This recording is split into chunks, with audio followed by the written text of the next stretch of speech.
Telugu digital media network లో political కేటగిరీలో #1 కేవలం 72 గంటల్లో 1,50,00,000 వ్యూస్ పైగా పాపులర్ టీవీ నెట్వర్క్. నమస్తే, welcome to Telugu Bava TV. Liquor scam ఇష్యూలో ఈడీ కవితను అరెస్ట్ చేసిన పరిస్థితి. సో దీని మీద మనతో మాట్లాడడానికి high court senior advocate Sharath Kumar గారు ఉన్నారు ఫోన్ లైన్లో. వారితో మాట్లాడే ప్రయత్నం చేద్దాం. సార్ నమస్కారం. సార్ నమస్కారం అండి. సార్, లిక్కర్ స్కామ్ ఇష్యూలో ఈడీ వాళ్ళ కవితను అరెస్ట్ చేసింది. సో ఇది ఎక్కడి దాకా వెళ్ళే అవకాశం ఉందండి? సార్ ఇప్పుడు ఒకటి ఏంటంటే, ఇది ఒక రాజకీయ ఎత్తుగడ లాగా ఆమెను అరెస్ట్ చేశారు సార్. ఓకే. గతంలో జరిగిన విచారణలో సుప్రీం కోర్టులో ఈడీ కౌన్సిల్ ఏం చెప్పినాడు, మేము కవిత మీద ఏ రకమైన కోయర్సివ్ స్టెప్స్ తీసుకోమని చెప్పాడు. చెప్పిన తర్వాత ఈ రోజు మళ్ళీ రేడ్స్ అని జరిపేసేసి ఆమెను అరెస్ట్ చేస్తున్నామని అరెస్ట్ చేశారు. ఏదో ఢిల్లీకి తీసుకెళ్తున్నారు అన్నారు. తర్వాత ఇక్కడి నుంచి ఢిల్లీకి తీసుకెళ్లాలన్నప్పుడు ట్రాన్సిట్ వారెంట్ ఉండాలి. ఆ ట్రాన్సిట్ వారెంట్ కూడా ఏది లేకుండా మరి ఆమెను ఎట్లా అరెస్ట్ చేసి తీసుకెళ్తున్నారు, అది మరి వాళ్ళ ఆలోచన విధానం ఏంటి అనేది ఏం అర్థం అవ్వట్లేదు. రెండోది ఏంటంటే, ఇది ఒక రకంగా ఏంటంటే రాజకీయ పెట్టుగడ. అంటే బీఆర్ఎస్ తో పాటుకు మాకు ఏ రకమైన సంబంధం లేదు అని బీజేపీ పార్టీ చెప్పదలుచుకున్నది అనమాట. అది ఆ రకంగా ఒక పొలిటికల్ ఎత్తుగడలో భాగంగానే చేస్తుంది. తర్వాత రెండో విషయం ఏంటంటే, ఈ అరెస్ట్ ఎప్పుడు జరుగుతుంది? ఓ పక్క ప్రైమ్ మినిస్టర్ మోడీ రాష్ట్రంలో కూడా ఒక చేస్తున్నప్పుడు రోడ్ షో చేస్తున్నాడు. తర్వాత మిగతా కార్యక్రమాలన్నీ నడుస్తున్నాయి. రాష్ట్ర ముఖ్యమంత్రి ఒక రకమైన ప్రోగ్రామ్ లో ఇన్వాల్వ్ అయి ఉన్నాడు బిజీగా, ఇది ఇఫ్తార్ పార్టీలో. అన్ని ఉండగా ఇది ఒక సెన్సేషన్ క్రియేట్ చేయడమే తప్ప ఇతరత్రం ఏం లేదు ఇందులో. దీనిలో ఏదో పెద్ద కొంప మునుగుతున్నది అది ఇదని.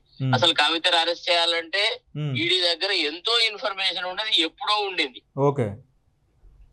అప్పుడేం చేయకుండా ఇప్పుడు కేవలము రేపో ఎల్లుండో ఎలక్షన్ షెడ్యూల్ వచ్చే సందర్భంలో ఇప్పుడు ఆమెను అరెస్ట్ చేసి సాధించేది ఏముంది? ఏం లేదు. బట్టి ఒక పొలిటికల్ ఎత్తుగడ, ఒక రకమైనటువంటి ప్రచారం కోసం చేసేటువంటి ఆర్భాటం. అంతకంటే ఎక్కువ ఏముంటదండి అందులో? ఆమెను అరెస్ట్ చేయాలంటే ఎప్పుడు చేయాలి?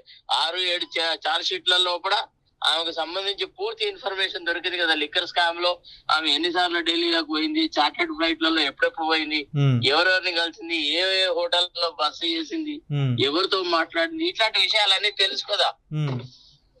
ఇవన్నీ ఆల్రెడీ అప్రూవర్ అయిన రామచంద్ర పిల్లయ్య దగ్గర నుంచి మొదలెడితే అందరూ చెప్పినారు కదా. చెప్పిన తర్వాత కూడా వాళ్ళు అరెస్ట్ చేయలేదు ఇంతకాలం. పార్లమెంట్ ఎలక్షన్స్ లో కూడా కవితను అరెస్ట్ చేయకపోవడం వల్ల బీజేపీ అండ్ బీఆర్ఎస్ ఒకటే అనేటువంటి ప్రచారం జరిగింది. పార్టీ నష్టపోయింది. ఇప్పుడు నార్త్ లో కూడా కొంత పరిస్థితి అనుకూలంగా లేదు.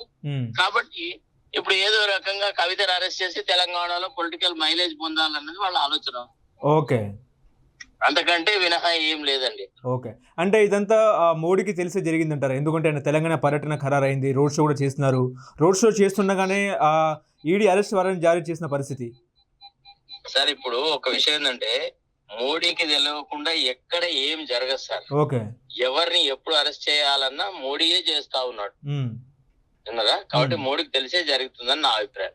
ఓకే, ఇప్పుడు ఈ నైట్ కి కవిత ఢిల్లీలో ఈడీ ఆఫీస్ లో ఉండి రేపు కోర్టు మీద ప్రొడ్యూస్ చేసే అవకాశం ఉందంటారా? ఖచ్చితంగా ప్రొడ్యూస్ చేయాలి వితిన్ 24 hours. Okay, right. అంటే ఇందులో అంటే బీజేపీ తెలంగాణలో బలహీనపడింది కాబట్టి కేవలం రేపు ఓట్ బ్యాంక్ షేర్ ను పెంపొందించుకోవడానికి ఈ అరెస్ట్ అనుకోవచ్చా? ఎంతో కొంత పాపులారిటీ తెచ్చుకొని ఒక 5-6 సీట్లు సంపాదించాలా అన్న ఉద్దేశంతో చేస్తున్నది. ఓకే, అంటే ఒక సీనియర్ అడ్వకేట్ గా ఈ కేసు ఎక్కడి దాకా వెళ్ళే అవకాశం ఉందండి? నిజంగా కవిత ఇందులో జైలుకి వెళ్ళే అవకాశం ఉందంటారా? ఏముంది, ఆమె 4 రోజుల తర్వాత మహిళని బెయిల్ వేసుకుంటది. కొద్ది రోజుల ముందో వెనక బెయిల్ ఇస్తారు, వచ్చేస్తుంది బయటకు, అంతే.